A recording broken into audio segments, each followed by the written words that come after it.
caminho da prosperidade, o Brasil que dá certo. Olá pessoal, neste podcast vamos falar sobre o programa de parcerias de investimentos, que tem realizado grandes projetos de parceria público-privada com transparência, competitividade e eficiência, aumentando a atração do setor privado e gerando mais economia e investimento para o Brasil. Temos dois convidados que vão nos ajudar a ampliar os nossos conhecimentos em relação ao programa. Temos a honra de receber o secretário do Programa de Parcerias de Investimentos, mestre em Teoria Econômica pela USP e auditor federal de Finanças e Controle da Secretaria do Tesouro Nacional, Bruno Westin. Recebo também a ex-secretária especial do Programa de Parcerias de Investimentos, mestre em Economia pela Universidade de Brasília e atualmente representante do Brasil no Banco Interamericano de Desenvolvimento, Marta Sellier. Sejam muito bem-vindos.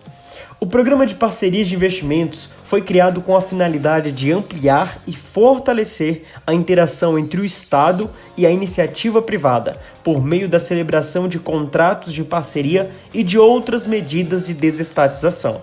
Bruno, por que essa parceria é importante? Por que valem a pena essas medidas de desestatização? Quando a gente faz a concessão, nós estamos fazendo a parceria com o privado durante um tempo.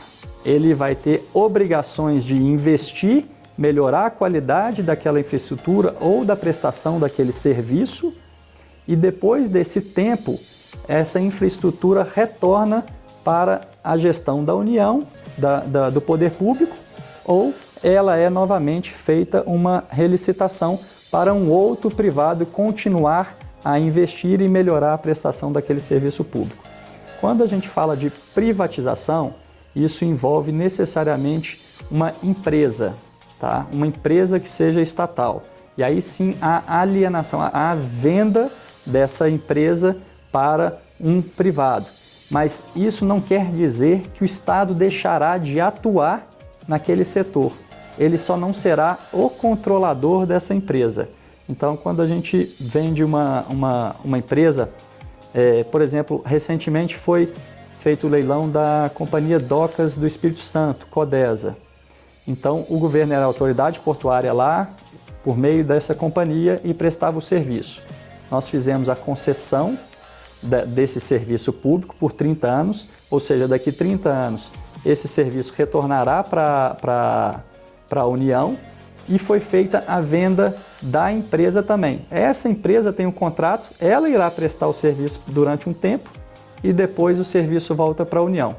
A União irá continuar a regular, a olhar o setor para que o serviço seja adequadamente prestado para a população.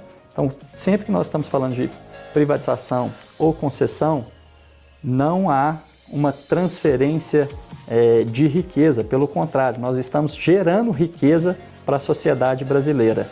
Sempre que nós fazemos uma privatização, não é uma entrega de patrimônio. Não existe essa entrega de patrimônio para os gringos ou para o mercado financeiro. Há sim uma geração de riqueza para a União. É onde a gente vê qual que é o papel do Estado. Devemos continuar operando de forma ineficiente, entregando um serviço ruim para o cidadão, essa empresa?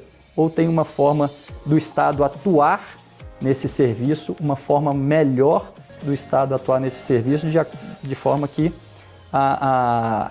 o serviço seja bom para o cidadão e, ao mesmo tempo, gere riqueza para a sociedade.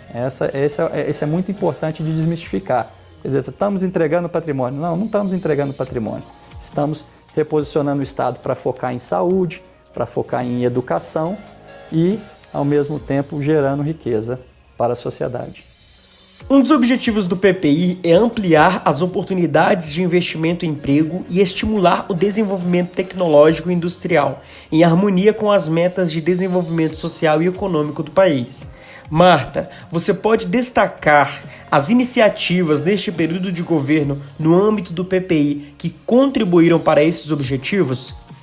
Sim, foram muitas entregas de projetos relevantes de infraestrutura que foram contratados por meio de investimentos privados, no que a gente chama de parcerias com o setor privado, para que a gente tenha várias empresas, vários investidores do mundo todo, trazendo recursos para melhorar principalmente a nossa infraestrutura.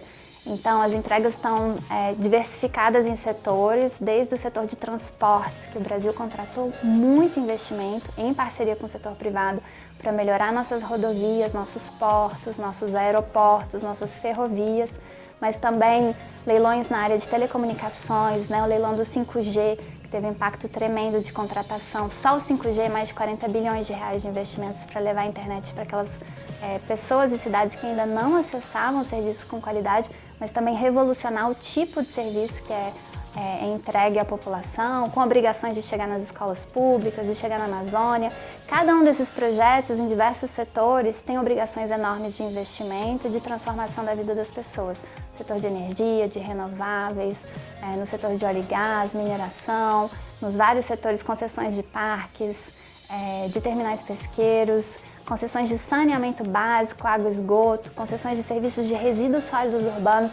Então, o Estado brasileiro passa a focar muito mais no seu papel de planejador de longo prazo, de mapear aquilo que falta para as pessoas, de organizar esses contratos e ofertá-los a parceiros privados, que esses sim vêm com muito recurso, com muita eficiência para poder prover serviços melhores às pessoas. Então, é literalmente um Brasil em transformação por meio das parcerias do setor público com o setor privado.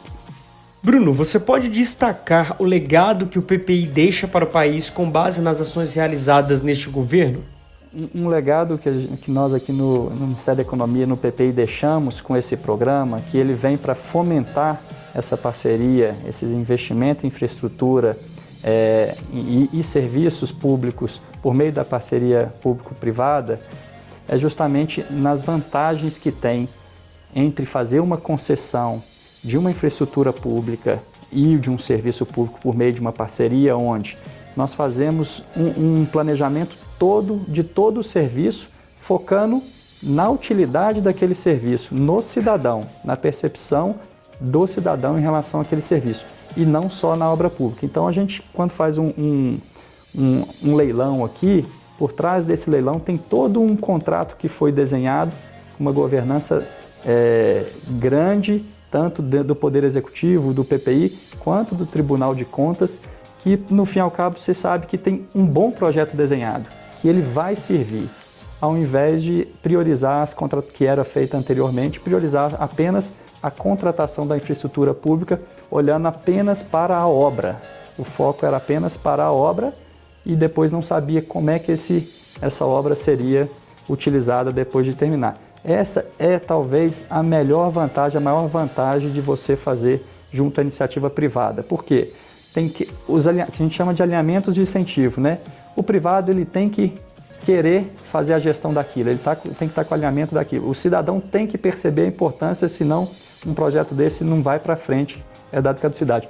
Tem que ter uma vantagem econômica para a União e, por conseguinte, para a sociedade, para os pagadores de impostos, nesse contrato. Tem que estar tudo em conformidade e por isso também o papel ex ante muito bem visto do Tribunal de Contas da União. Então todo esse arranjo que às vezes a gente gasta mais tempo planejando, no fim do dia é um melhor resultado para um longo prazo. A gente sempre via também aqui, e às vezes estamos consertando com a parceria público-privada algumas obras paradas, o que a gente para e volta, sempre remendando essas obras públicas. Aqui, quando a gente faz a parceria, a gente já contrata por 30 anos, por um termo muito mais longo. E aí, com esse foco, que é esse legado de uma nova forma de contratação de serviços públicos e de infraestrutura pública, temos aí uma diferença entre privatização e concessão. Às vezes atrelada, às vezes nós fazemos uma privatização junto com uma concessão, porque a maioria das empresas que nós temos hoje estatal são provedoras de serviços públicos, então tem que ter a concessão do serviço público. Marta, como o cidadão consegue ver na ponta o benefício e o impacto das ações realizadas pelo PPI? Vou te dar um exemplo dos contratos recentes do setor de saneamento básico, que foram assinados graças aos leilões estruturados com apoio do PPI, do BNDES, da Caixa Econômica Federal, trabalhando em conjunto com os estados e municípios brasileiros que abraçaram essa agenda de transformação do setor de saneamento por meio de investimentos privados. O estado do Amapá, por exemplo, tinha menos de 7% de todo o esgoto que era coletado, tratado. Então a gente tem dificuldade para coletar o esgoto, depois para tratar esse esgoto, num estado que é considerado o estado mais verde, mais preservado do Brasil. Você imagina o impacto que isso tem no meio ambiente, né, em relação à poluição de rios, etc., mas também na vida das pessoas.